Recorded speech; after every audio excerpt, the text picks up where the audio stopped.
Jal Jeevan mission ಯೋಜನೆ ಅಡಿ ಬಾಗಲಕೋಟೆ ಜಿಲ್ಲೆಯ ಬಾಗಲಕೋಟೆ, ಬೀಳಗಿ, ಬದಾಮಿ, ಗುಳೇದಗುಡ್ ಮತ್ತು ಮುಧೋಳ ತಾಲೂಕಿನ ಗ್ರಾಮೀಣ ಜನವಸತಿಗಳಿಗೆ ಬಹುಗ್ರಾಮ ಕುಡಿಯುವ ನೀರು ಸರಬರಾಜು ಯೋಜನೆ, ಜಾಕ್ವೆಲ್ ಮತ್ತು ಜಲ ಶುದ್ಧೀಕರಣ ಘಟಕ ಹಾಗೂ ಇತರೆ ಜಲ ಸಂಗ್ರಹಾಲಯ ಕಾಮಗಾರಿಗಳ ಶಂಕುಸ್ಥಾಪನೆಯನ್ನು ಆರ್.ಬಿ. ತಿಮ್ಮಾಪುರ್ ನೆರವೇರಿಸಿದರು.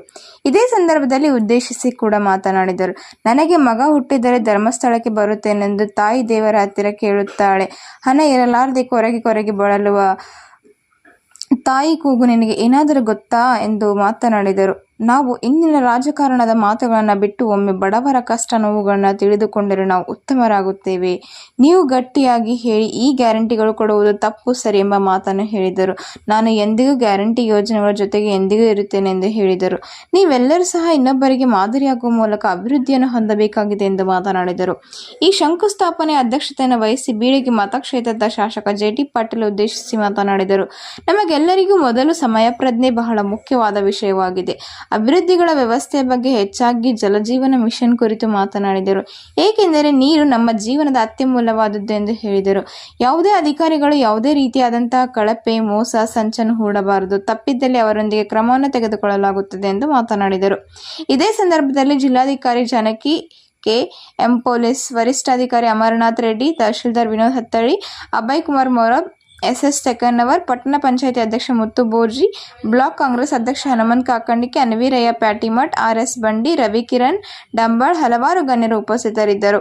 ಕ್ಯಾಮರಾಮನ್ ಅಜಿತ್ ಚಿಗ್ರನ್ ಅವರ ಜೊತೆಗೆ ರಿಯಾಜ್ ಅತ್ತಾರ್, ನ್ಯೂಸ್7 ಬೀಳಗಿ.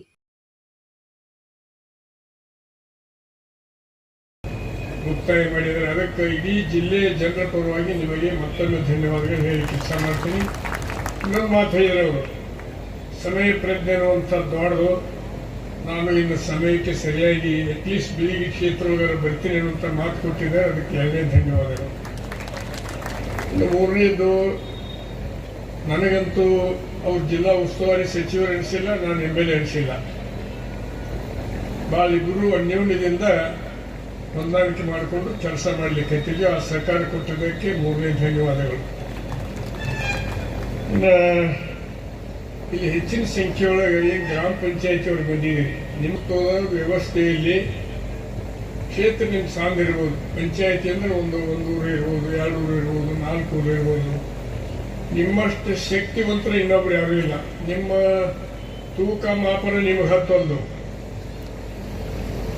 ನಿಮಗೆ ಇರ್ತಕ್ಕಂಥ ಅನುದಾನ, ನಿಮಗೆ ಇರ್ತಕ್ಕಂಥ ಸ್ವಾತಂತ್ರ್ಯ, ನಿಮ್ಮ ಗ್ರಾಮದ ಅಭಿವೃದ್ಧಿ ಕೆಲಸ ಮಾಡಿಕೊಡುವಂಥ ಶಕ್ತಿ ನಿಮ್ಮದು ಬಿಟ್ಟು ನನ್ನ ಕಡೆಯೂ ಇಲ್ಲ, ಸನ್ಮಾನ್ಯ ಸಚಿವರ ಕಡೆಯೂ ಇಲ್ಲ ಅನ್ನೋಂಥ ಮಾತನ್ನು ಭಾಳ ಸ್ಪಷ್ಟವಾಗಿ ಹೇಳಿಕೆ ಇಚ್ಛೆ ಮಾಡ್ತೀನಿ. ಅದು ದುರ್ದೈವ ಏನಾಗಿದೆ, ಬರೀ ಎಲ್ಲರೂ PDOಗಳನ್ನ ಕಂಪ್ಲೀಟ್ ಮಾಡ್ತೀರಿ. ಅದು ಅಷ್ಟೇ ಸತ್ಯ ಇರ್ಬೋದು. ನಿಮ್ಮ ಜವಾಬ್ದಾರಿ, ನಿಮ್ಮ ಕರ್ತವ್ಯವನ್ನು ನೀವು ಸರಿಯಾಗಿ ಅರ್ಥ ಮಾಡಿಕೊಂಡು ಕೆಲಸ ಮಾಡಿದ್ರಿ ಅಂದ್ರೆ ನಿಮ್ಗೆ MLAನೂ ಬೇಕಾಗಿಲ್ಲ, ಮಂತ್ರಿನೂ ಬೇಕಾಗಿಲ್ಲ, ಸರ್ಕಾರ ಕಣ್ಣು ಹೊಳ್ಳಿ ನೋಡೋ ಪರಿಸ್ಥಿತಿ ಬರಂಗಿಲ್ಲ. ಅದನ್ನು ಒಂದು ದಿವಸ ನಾನು ಜಿಲ್ಲಾಧಿಕಾರಿಗಳಿಗೆ ಮತ್ತು CO ಅವರಲ್ಲಿ ಬರ್ತಾರೆ ಮೊನ್ನೆ PDO ಮೀಟಿಂಗ್ ತಗೊಂಡಿದ್ದೀವಿ. ಇಡೀ ಜಿಲ್ಲೆಯ ಕ್ಷೇತ್ರವಾರು ಗ್ರಾಮ ಪಂಚಾಯಿತಿಯ ಸದಸ್ಯರುಗಳನ್ನು, ಅಧ್ಯಕ್ಷರನ್ನು ಕರೆಸಿ ಅವರ ಜವಾಬ್ದಾರಿ, ಕರ್ತವ್ಯ ಮತ್ತು ವಿನಾಕಾರಣ PDO ಜೊತೆಗೆ ಡಿಸ್ಪ್ಯೂಟು ಇದನ್ನು ಕಡಿಮೆ ಮಾಡಲಿಕ್ಕೆ ಏನಿದೆ ಅನ್ನುವಂಥದ್ದು ಒಂದು ದಯಮಾಡಿ ಟ್ರೈನಿಂಗ್ ಕೊಡಬೇಕು ಅಂತ ಮಾತಾಡಲಿಕ್ಕೆ ಭಾಳ ಮಹತ್ವದ್ದಿದೆ. ಇದು ಅಂದಾಗ ನಮಗೂ ಕೆಲಸ ಆಗಲಕ್ಕ ಊರೊಳಗೆ ಕಟ್ಟಡ ತುಂಬಿದ್ರು MLA ಫೋನ್ ಹಚ್ಚೋದು, ಊರೊಳಗೆ ಯಾರು ಇದನ್ನು ಪೈಖಾನೆ ಇಟ್ಕೊಳ್ಳಿಕ್ಕೆ MLA ಫೋನ್ ಹಚ್ಚೋದು, ಶುದ್ಧ ಕುಡಿಯುವ ಘಟಕ ಸಜ್ಜಿರ್ಲಿಕ್ಕೆ MLA ಫೋನ್ ಹಚ್ಚೋದು. ಸದಸ್ಯರು ನಾವಂದ್ರೆ ನಮ್ಮ ಜವಾಬ್ದಾರಿ ಕಾನೂನು ಮಾಡೋದು. ಆದರೆ ಇವತ್ತು ಕಾನೂನುಗಳನ್ನು ಕಾನೂನಾಗಿ ಪರಿವರ್ತನೆ ಮಾಡಲಿಕ್ಕೆ ಹಚ್ಚಿರಲಿಲ್ಲ. ಇದು ನಮ್ಮ ದುರ್ದೈವ. ಅಂದ್ರೆ ನಾವು ನಮ್ಮ ಡ್ರೈವಿಂಗ್ ಲೈಸೆನ್ಸ್ ತೆಗೆಸೋದು, ಕುಡಿಲಾರದ ಗಾಡಿ ಹೊಡೆಯೋದು, ಆನಂತರ ಯಾವುದೇ ಕಾನೂನು ಕೆಲಸ ಮಾಡಲಾರದಿದ್ರೆ ಅಂದ್ರೆ ಅಧಿಕಾರಿಗಳು ಸ್ವಲ್ಪ ಸಮಾಧಾನ ಇರ್ತಾರೆ. ನಾವು ಅವ್ರು ಏನು ಹೇಳೋದಂದ್ರೆ SP ಅವ್ರಿಗೆ ಫೋನ್ ಹಚ್ಚೋದು, ಇಲ್ಲರಿ ನಮ್ಮ ಮುಸ್ಕಿನ್ ಗಾಡಿ ಹಿಡಿದಾರಿ ಬಿಡಿಸ್ರಿ ಅಂತ ಹೇಳೋದು. ಇಲ್ಲಿಕ್ಕೆ ಯಾವುದರ ಒಂದು ಇದಾಗೈತ್ರಿ, ಸ್ಪೀಡ್ ಆಡಕೈತೆ. ನಿನ್ನೆ ಒಂದು ಬಂದಿದ್ದ ಕಂಪ್ಲೇಂಟ್ 21 ಮಂದಿ ಮೇಲೆ ಅರೆಸ್ಟ್ ಮಾಡಿದ್ದಾರೆ. ಫೋನ್ ಹಚ್ಚಿದ್ರು, ಬೇಕಾದವ್ರು ಹಚ್ಚಿದ್ರು. ನಾ ಹೇಳೇನಿಲ್ಲ, ನೆನಪಿಲ್ಲ, ಮಾಡಿ ಹೇಳಿಲ್ಲ. ಬರೀ ಇವನ್ನ ಮಾಡ್ಕೋತ ಕುಂತೀವಿ ಅಂದ್ರೆ ಅಭಿವೃದ್ಧಿ ಕೆಲಸ ಯಾವಾಗ ಆಗೋದು ಅನ್ನುವಂಥ ಪ್ರಶ್ನೆ ನಿಮ್ಮ ಮುಂದೆ. ಯಾಕಂದ್ರೆ ನೀವೆಲ್ಲ ಕೂಡಿ ಅಂತ ನೀವು ಮಾತು ಹೇಳಕತ್ತೀನಿ ನಾನು, ಇಲ್ಲಿಕ್ಕೆ ಅವಶ್ಯಕತೆ ಇದ್ದಿದ್ದಿಲ್ಲ ಹೇಳೋದು. ಅದಕ್ಕೆ ಪಂಚಾಯತಿಯವರು ಒಂದು ಕಾರ್ಯಾಗಾರ ಜಿಲ್ಲಾಧಿಕಾರಿಗಳಿಗೆ ಮತ್ತು ಸಿಇಒ ಅವರಿಗೆ ಯುವವರು ಕೂಡಿಸ್ಕೊಂಡು ಒಂದು ಕಾರ್ಯಾಗಾರ ಮಾಡಿ ಅಂತ ತಿಳ್ಕೊಂಡು ಹೇಳಲಿಕ್ಕೆ ಇಚ್ಛಾ ಮಾಡ್ತೀನಿ. ಆಮೇಲೆ ಇದೇನು ಯೋಜನೆ ಅತ್ಯಂತ ಮಹತ್ವದ ಯೋಜನೆ ಇದ್ದರೆ ಸಹಿತ ನೀವೇನು 55 ಲೀಟರ್ LPD ಇಟ್ಟಿದ್ದಿಲ್ಲ, ಇದು ಸಾಲುದಿಲ್ಲ ಅದು ನೀರು. ಇದನ್ನು ಅರ್ಥ ಮಾಡ್ಕೋಬೇಕು ನೀವು. ದನಕರಿಗೆ ಏನು ಕುಡಿಸ್ಬೇಕು, ಕುರಿಗಳಿಗೆ ಏನು ಕುಡಿಸ್ಬೇಕು, ವೈಜ್ಞಾನಿಕ ಏನು ಮಾಡಬೇಕು.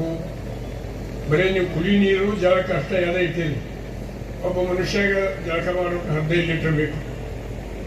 ಬೇಡ್ಕೊತೀನಿ, ನನ್ನ ಮಗ ಹುಟ್ಟಿದ್ರೆ ನಾನು ಧರ್ಮಸ್ಥಳಕ್ಕೆ ಬರ್ತೀನಿ ಅಂತ. ಹಣ ಇರಲಾರ್ದೆ ಆ ಕೊರಗಿ ನನ್ನ ಮೊಮ್ಮಗನ ಹುಟ್ಟಿದಾಗ ಬರ್ತಿನಲ್ಲಿದೆ, ನನಗೆ ಹೋಗೋಕ್ಕಾಗಲಿಲ್ಲ ಅಂತ ನೋವು ಅನುಭವಿಸ್ತಕ್ಕಂಥ ತಾಯಂದಿರ ಗೋಳು ನಿಮಗೆ ಏನಾದರೂ ಗೊತ್ತಿದೆ? ಆ ಬಡತನ, ಆ ನೋವಿನ ಕಷ್ಟ ನಿಮಗೆ ಗೊತ್ತಿದ್ರೆ ಅರ್ಥ ಆಗ್ತಿತ್ತು. ಟೀಕೆ ಮಾಡುವವರಿಗೆ ಅದನ್ನು ಅರ್ಥ ಆಗಲಾರ್ದಕ್ಕೆ ನೀವು ಮಾತಾಡ್ತಿರೋ, ರಾಜಕೀಯವಾಗಿ ಮಾತಾಡ್ತಿರೋ ನನಗೆ ಗೊತ್ತಿಲ್ಲ. ಈ ರಾಜಕಾರಣದ ಮಾತುಗಳನ್ನು ಬಿಟ್ಟು ಒಮ್ಮೆ ಬಡವರ ಒಂದು ಕಷ್ಟ ನೋವಿನ ಬಗ್ಗೆ ನೀವು ತಿಳಿದುಕೊಂಡ್ರೆ ನಿಮ್ಗೆ ಉತ್ತಮ ಆಗ್ತಿದೆ ಅಂತಕ್ಕಂಥದ್ದು ನಾವು ವಿರೋಧ ಪಕ್ಷದವ್ರಿಗೆ ಹೇಳ್ತೀವಿ. ಅವ್ರ ನೋವು ನಿಮ್ಗೆ ಗೊತ್ತಿಲ್ಲ. ನೀವು ಗಟ್ಟಿಯಾಗಿ ಹೇಳಿ, ಈ ಗ್ಯಾರಂಟಿ ಯೋಜನೆ ಮಾಡಿ ತಪ್ಪು ನೀವು ಕೊಡಬೇಡಿ ಅಂತೇಳಿ ನಿಮ್ಗೆ ತಾಕತ್ತಿದ್ರೆ ಈ ಮಾತನ್ನು ಹೇಳಿಬೇಕಾಗ್ತದೆ. ಗ್ಯಾರಂಟಿ ಯೋಜನೆಗಳ ಬಗ್ಗೆ ಸುಖ ಸುಮ್ಮನೆ ಮಾತಾಡು. ಗ್ಯಾರಂಟಿ ಯೋಜನೆ ಸಲುವಾಗಿ ಅವ್ರು ಮಾಡ್ತಕ್ಕಂಥ ಕೆಲಸಗಳಿಗೆ ನನ್ನ ತುಂಬ ಬೆಂಬಲದ ಜೊತೆಗೆ ನಾನು ಅವ್ರ ಜೊತೆ ಇರ್ತಿದ್ದೇನೆ. ಬೀಳ್ದಿ ಕೆಲಸಗಳು ಏನೇ ಬಂದ್ರೂ ಟಿ ಪಾಟೀಲ್ ಸಾಹೇಬರು ಕರೆದಾಗೆಲ್ಲ ನಾನು ಅವ್ರ ಜೊತೆ ಹೋಗಿ ಈ ಭಾಗದ ಜನತೆ ಸಲುವಾಗಿ ಇಬ್ಬರು ಜೊತೆಗೂಡಿಸುವ ಕೆಲಸ ಮಾಡ್ತಕ್ಕಂಥ ಕೆಲಸ ನಾನು ಮಾಡ್ತೇನೆ ಅಂತಕ್ಕಂಥ ಮಾತನ್ನು ನಾನೆಲ್ಲಿ ಹೇಳಿಕ್ಕೆ ಇಷ್ಟಪಡ್ತಾ ಇದ್ದೀನಿ. ಹಿರಿಯರೇ, ತಾವುಗಳು ಬಹಳ ಒಳ್ಳೆಯವರು ಹಾಗೆ ಅಂತಕ್ಕಂಥದ್ದು ನಾನು ಹೇಳಲೇಬೇಕಾಗ್ತದೆ. ಈ ಮುಳುಗಡೆ ಪ್ರಶ್ನೆಗಳು ಬಂದಾಗ ಜಾಣತನದಿಂದ ನೀವು ಹಣ ಸರ್ಕಾರದಿಂದ ತೆಗೆದುಕೊಂಥ ಕಲೆ ನಿಮ್ಮಲ್ಲಿ ಚೆನ್ನಾಗಿದೆ ಹಾಗೆ ಅಂತಕ್ಕಂಥ ಭಾವನೆಯನ್ನು ವ್ಯಕ್ತಪಡಿಸಿ ಈ ಯಾವುದೇ ನಿಮ್ಮ ಸೈಕಲ್ ನೋಡಿ, ತಾವು ಟೆಂಟ್ ಹಾಕೊಂಡು ಕುತ್ತಾಗ ನೋಡ್ಕೊಂಡಿದ್ದೀವಿ, ಹೋರಾಟ ಮಾಡ್ತಕ್ಕಂಥದ್ದು ನಾವು ನೋಡ್ಕೊಂಡಿದ್ದೀವಿ. ಆವಾಗಲೆಲ್ಲ ಯಾವ ವ್ಯಕ್ತಿಗೂ ಹರ್ಟ್ ಆಗೋ ರೀತಿಯಲ್ಲಿ ತಮ್ಮ ಮಾತುಗಳು ಬಂದಿಲ್ಲ. ಈ ಶಾಂತಿ ಹಾಗೂ ವ್ಯವಸ್ಥಿತವಾಗಿ ಜನತೆಗೆ ಏನು ತೊಂದರೆ ಇದೆ, ನೀವು ಏನು ಕೊಡಬೇಕಾಗಿತ್ತು ಅಂತಕ್ಕಂಥ ಮನದಟ್ಟು ಮಾಡ್ತಕ್ಕಂಥ ಕೆಲಸ ಮಾಡಿದರೆ ವಿನ ಇಲ್ಲಿವರೆಗೂ ಯಾರಿಗೆ ಹರ್ಟ್ ಆಗೋ ರೀತಿಯಲ್ಲಿ, ನೋವಾಗೋ ರೀತಿಯಲ್ಲಿ ತಮ್ಮ ಹೋರಾಟಗಳು ಇರಲಾರ್ದೇ ಇರೋದ್ರಿಂದ ನೀವು ಇನ್ನೊಬ್ಬರಿಗೆ ಮಾದರಿ ಹಾಗೆ ಅಂತಕ್ಕಂಥದ್ದು ನಾನು ಹೇಳಲೇಬೇಕಾಗ್ತದೆ. ಅಂತಹ ಒಳ್ಳೆಯ ನಾಡಿನಲ್ಲಿರ್ತಕ್ಕಂಥ ತಾವುಗಳು ಅಭಿವೃದ್ಧಿ ಕೆಲಸಗಳನ್ನ ಇನ್ನೂ ಜೊತೆಯಾಗಿ ಮಾಡೋಣ. ಟಿ ಪಾಟೀಲರು ಏನು ಕೆಲಸ ಕಾರ್ಯಗಳು ಮಾಡಿದ್ದಾರೆ ಅವ್ರ ಜೊತೆಗೆ ನಾವು ಇರ್ತೇವೆ ಹಾಗೆ ಅಂತಕ್ಕಂಥ ಮಾತನ್ನು ಮತ್ತೊಮ್ಮೆ ಹೇಳಿ ತಮ್ಮ ಪ್ರೀತಿ ವಿಶ್ವಾಸಕ್ಕೆ ಇವತ್ತಿನ ಒಂದು ಒಳ್ಳೆಯ ಕಾರ್ಯಕ್ರಮ ಏನು ಇವತ್ತು ನಾವಿಲ್ಲಿ ಮಾಡಿದ್ದೀವಿ, ಸಂತೋಷದಿಂದ ನಾವು ಉದ್ಘಾಟನೆ ಮಾಡಿದ್ದೀವಿ ಹಾಗೆ ಅಂತಕ್ಕಂಥ ಮಾತನ್ನು ಹೇಳಿ ನನ್ನ ಮಾತಿಗೆ ವಿರಾಮ ಆಗ್ತಾ ಇದ್ದೇನೆ.